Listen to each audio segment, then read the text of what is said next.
Hello, I'm Gordon Lang, editor of CameraLabs.com. I'd like to give you a brief video tour around the Sony Cybershot DSC W200. Here it is, the W200. This is in fact one of the highest resolution compact digital cameras on the market today.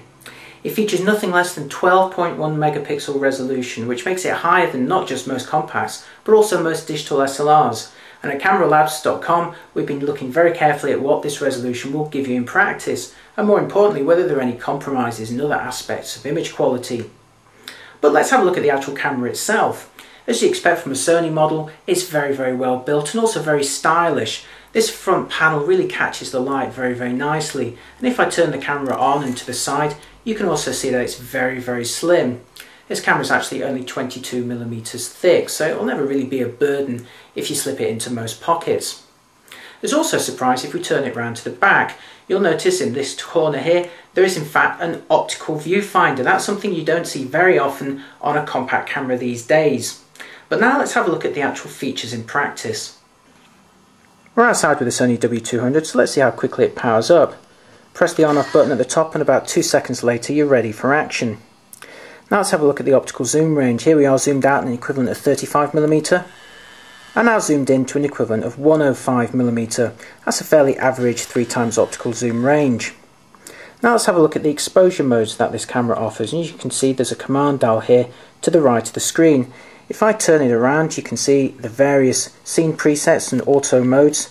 There's of course a movie mode, but perhaps quite surprising, also a manual exposure mode. This lets you manually adjust the shutter speed and aperture. And to do that, you press the select button to the bottom right of the screen, and you'll notice the shutter speed and aperture here have become highlighted yellow.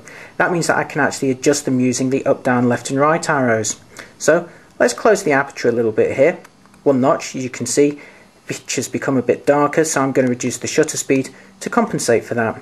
So it's nice to have those facilities on a compact camera, although the W200 also allows you to change some other settings. I'm just going to put it back to program mode here, and now press the menu button to overlay these options on the screen. So you can see you can change the resolution, although sadly not the compression settings. We can go down here to the ISO sensitivity, it goes all the way up to 3200, and there's even a 6400 equivalent in a high sensitivity preset. Exposure compensation, metering mode. You could also even set the manual focus if you like. Here's a setting for contrast and also for sharpness. That's nice to find in a compact. But finally at the bottom of this list, let's have a look at the steady shot. This is the W200's anti-shake feature, and I've got it set here to the default shooting setting, which means it enables when you half press the shutter release. So let's have a look at that operating in practice. I'm going to zoom the camera into its maximum focal length, which isn't that much, but you'll notice there's a little bit of wobbling here. And if I half press the shutter release, you can see that it's steadied it up a little. This camera in practice offers about 2 to 3 stops of compensation, which isn't bad.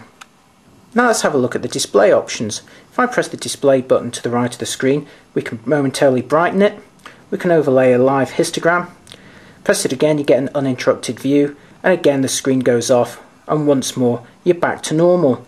Now you may be wondering, where's the grid there? To do that, we actually have to go to the main menu system. So press the menu button again, go down into the setup here, and you'll see there's the grid option there.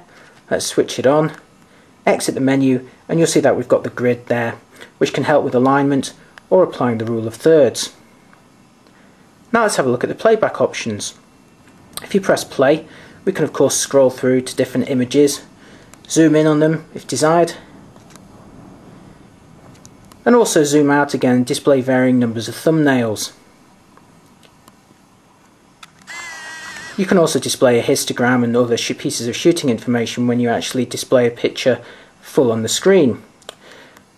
Now in playback mode we've also got some slideshow options. Let's have a look at those. Now, like other Sony compacts, you can actually play some music along with your slideshows, along with having some stylish effects. So let's have a look at this in practice and start the slideshow off.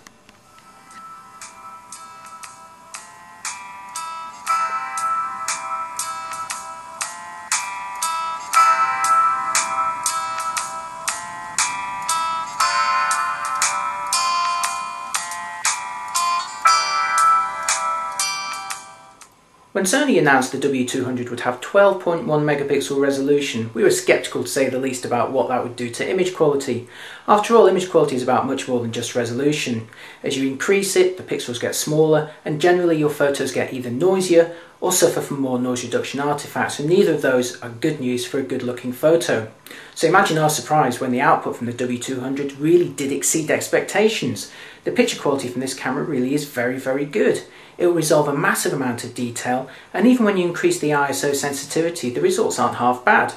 Most compacts at say 400 ISO look pretty nasty, but the W200 actually turns out a fairly respectable performance. And even when you increase it to 800 ISO, you'll get a result that looks fine printed at smaller sizes. So in that respect, the W200 was surprisingly good. We expected the worst from the sensor, but it actually really did deliver the goods. Unfortunately though, Sony appears to have backed it up with components that are pretty much what you'd find on a budget or entry-level camera. For example, the 3x optical zoom lens offers a range of 35 to 105mm. There's nothing that special about that at all. A lot of cameras, especially at this price point, would offer a much wider angle 28mm equivalent, for example, or perhaps a longer zoom range, maybe 4 times. Then there's the screen. Again, for a premium compact, especially one with such a high resolution, you'd expect an equally high resolution screen, a 230K model for example. But this screen is a 115K model, and it really does look quite coarse compared to some other screens. And that was also responsible for the shimmering effect that you saw in the demonstration earlier. Although I should note that you won't actually see that in real life. So in terms of the screen and the lens range, it's just a fairly average camera, but with a very high resolution sensor. So it would appear that with the W200, most of your money is going on that 12.1 megapixel resolution. If you really want a super high resolution compact, it's a camera that's definitely worth considering. But for the same money or less, there are other products that offer, in our view, a much more compelling range of features, such as the wide-angle lens and a high-quality screen. To see how the W200 does compare against other compact cameras though, and to see just how impressive that resolution is in practice, head on over to www.cameralabs.com for our full review of the W200, where you'll see results and more sample images.